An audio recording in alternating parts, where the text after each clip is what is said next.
Classic Country 100.1 WGLC. Charles with you this morning. On the phone with us, it's going to be a special guest. The LaSalle County Soil and Water Conservation District's Farm Family of the Year was announced, and it's Earlville area farmer Carl Zimmerman. And let's get right to it. Let's talk about what it takes to conserve the soil and what it takes to, well, farm in this day and age where so many things have changed. It's a good question. It's definitely quite a bit different. I mean, the end goal is still the same, but the way we get there is really changed. And it just, time marches on. We learn new things, and maybe some things that aren't necessarily new, they were just forgotten. And it's like any other thing. It's a business, and we got to figure out a way to do it better. There is nothing more important than topsoil. I think that's a safe assessment to say. And farming over the last 100 years in the prairie state has gone drastic changes from the era of the big moldboard plow and ripping everything up to now trying to hold as much soil as we can. In your lifetime, have you seen some of the devastating effects of erosion in unkept lands? Yes, we've definitely noticed just differences in the height of fields. You'll maybe acquire a piece next to you that's been conventionally tilled year after year after year, and there's a foot of difference between what's been managed through maybe no-till or conservation tillage to that's been intensively farmed, and it's definitely been due to the loss of erosion. With the extreme weather events that we've been getting the last few years, we've seen firsthand the dust storms that have come through here in the spring, the intensity of the rainfall that's been happening. Instead of having a 2-inch rain that might take all day, it comes down in 45 minutes, and that water has a hard time trying to percolate in, and it's just running off. And that's probably what's led us more than anything to this path of covers and no-till, is to try to eliminate the loss, because topsoil is our number one asset. They're not making any more of it. You need to do what you can to try to protect it. All of our nutrients that we might be putting out there through P and K and N are in that top 6 inches, and we hate to lose any of it and have it get into the water stream and wind up in the Gulf of Mexico.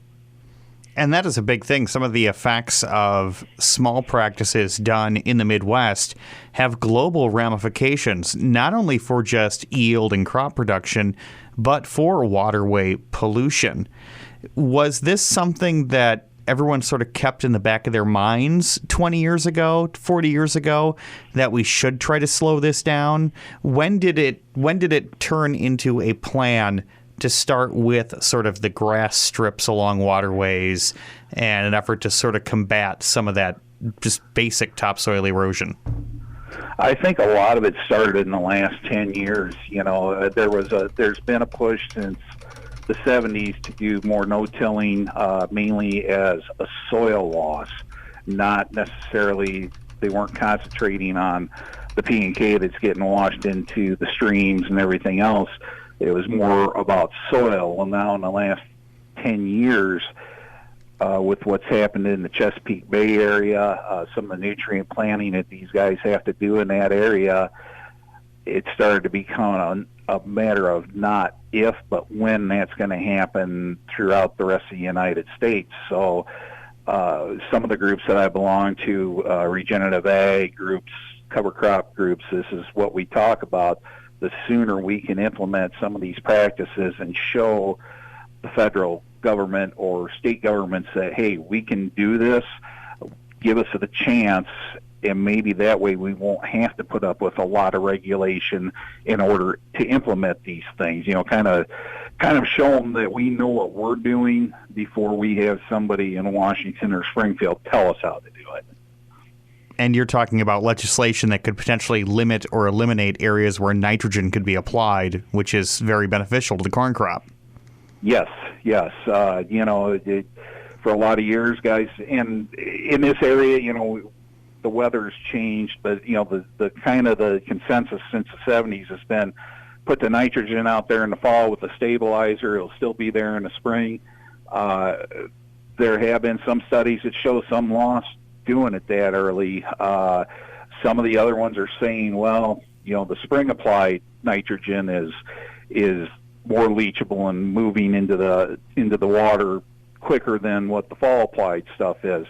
The biggest conception, though, and the biggest agreement that everybody says is try to use nitrogen when the crop is growing instead of putting out there ahead of time. That way there's more of an immediate take-up of it. We're going to see less coming off the fields and getting into our creeks and streams. That'll be no fun with an anhydrous bar and corn 4 inches tall. That's why we run a liquid bar. With our liquid bar, we can run a lot faster and cover a lot more ground and trying to knife in ammonia. And for us, we feel it's safer. We quit using ammonia back probably about 7 years ago, mainly due to we know that anhydrous ammonia is hard on earthworms, and earthworms are natural tillers. They're providing channels for water to get into the ground instead of running off over the top of the soil.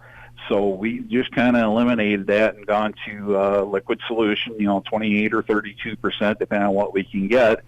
And we don't put any on until we have planted that field now.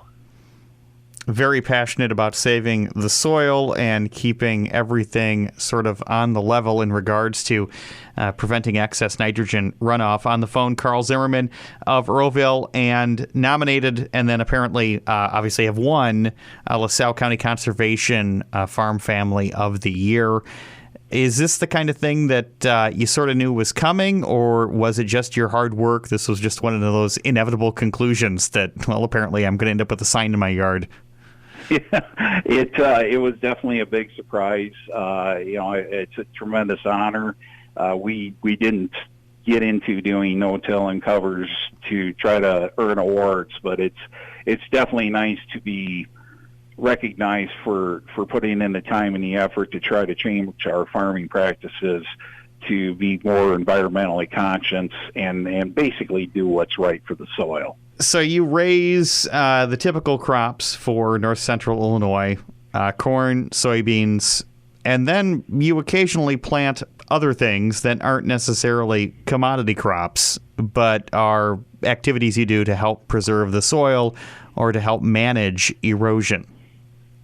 Yeah, our cover crop program, that's something we started about 7 years ago. We did grow sweet corn there until the local cannery shut down, and with the crop usually coming off in August, we had a lot of time there that if the soil was left the way it was, we would start seeing weeds come up.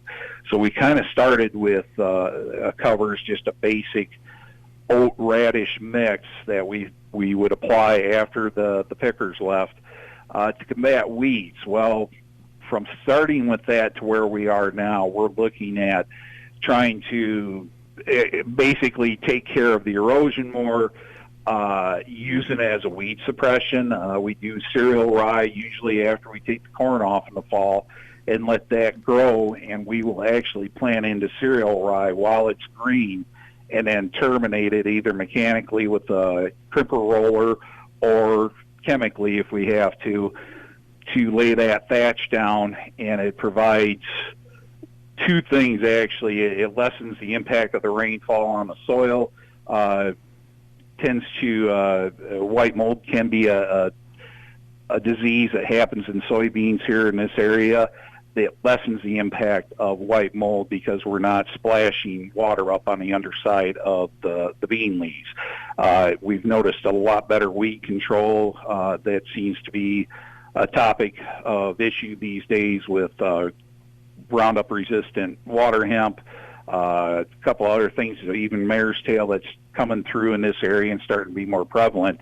If we can lay a cover crop out there that's going to effectively smother those weeds, it's all for the better. So our goals from where we started with cover crops to where we are now has changed tenfold, and we're starting to experiment with more things. This past fall, we put in a combination of clover, red crimson clover, oats, turnips, and radishes, and we were very happy with that mix. It probably didn't provide the amount of biomass on top of the ground that we would have liked to see, but we have to experiment to try to do more with our cover mixtures instead of just constantly two things, cereal, rye, and oats. We kind of want to mix it up a little bit, see if we can grow some of our own nitrogen instead of having to buy a synthetic product from the local co-op or the local ag supplier. If we can grow a little bit more of that, hey, that's more money in our pocket, and it's probably going to be better for the environment too. Let's talk about turnips and radishes, because those listening are probably going, well, they're growing turnips and radishes. Can you buy those? You guys aren't exactly farming turnips and radishes. You're using them for something else. Yeah, we're using them to basically pull up the nutrients that are in the soil that maybe are unused by our cash crop. Our nitrogen, our phosphorus, our potassium. Most of your radishes and your turnips are what they call a brassica, and they will send a taproot down anywhere from 6 to 8 foot into the ground, and you're pulling nutrients up from even those levels, and they store it in the vessel itself. So your radish, your turnip are full of N, P, and K. Then when they go dormant, or winter kill is what we call it, after 3 nights of continued freezing weather, they'll start to decay. Now, some people that don't know might notice a distinct odor in the springtime or even in a warm fall as they drive past a field that looks like it has some weeds in it, and that's going to be a sulfur smell coming from the decaying brassicas, which we're finding out now, since there are no coal-fired power plants in the area like there used to be. One of the micronutrients that we're starting to see a depletion of is sulfur. So we're starting to mine the ground with these brassicas to bring some of that sulfur back up into the root zone for the following crop. Are the turnips and radishes actually edible if you were so inclined to go out and go digging before they're froze killed? Oh, yes. Yeah, I've had some friends that have picked them, and they put them on salads or whatever. I'm not personally a big fan of radishes or turnips, but there's no reason why a person couldn't eat those. Well, if you got... And actually, some of the livestock producers in the area that are doing cover crops are actually letting their cattle graze those areas just to provide more fodder for them. Fodder, and of course, the cattle leave their own nutrients behind as they wander around. Yes, they do. There's nothing better than natural P and K, and that's what the cows are emitting usually. Talking on the phone, Carl Zimmerman, Conservation Farm Family of the Year, and the important part there is also the word family. It's not just you out there spinning around in the headlands. No. I've been very lucky that my father, even though he's 82, is still out there every day with me doing a lot of work. It's something that he loves to do and keeps him going. My mom is always available to help us with rides. Of course, she takes care of feeding us, and she does a darn good job at that. My wife is working a full-time job in town, but at night she'll run us around to move equipment or bring us out supper if we need to. And then I'm also lucky that my brother-in-law and my sister live in town, and they're always available to help us. So we do have, it's when you think of family farm, this is it. It's family involved. My father-in-law, for example, runs our grain cart during the fall harvest season. So we keep everything into this family. It's easy to work with. Everybody gets along good. Plus, I don't have to worry about firing them. So, well, until the repair bill comes. Exactly. Do you have a spot picked out in the yard for the sign that always comes with the honor for being the Conservation Farm Family? No, we haven't looked at that yet. I know the wife would love to put in some new bushes and do some more landscaping around our house. So I figured I'll probably leave that up to her. Now, ironically, would you park an old moldboard plow in amongst the landscaping around the sign? I would. I would love to have one. But, That's probably where the plow belongs, is sitting in the yard on display. It doesn't need to be out in the field anymore. Even though I go to the old plowing matches, and that's what I grew up doing. One of my first jobs when I was old enough to run a tractor by myself was plowing. And I love to see that black soil come up and flip everything over, but it's not what we need to do to grow a good, healthy crop anymore. We can do this with no-till and covers. We like to say, well, we don't put the hours in on our equipment like we used to. We spend just as many, if not more, hours trying to plan out doing no-till, doing cover crops, because the thought process that we have to put in there and the planning, you're basically managing 2 crops in 1 year instead of just one. So what we've lost in running equipment, we're picking up in the office. And on the phone with us, 2021 Farm Family of the Year, Carl Zimmerman, Earlville area farmer. Thank you for joining us today. Thanks a lot for talking to me.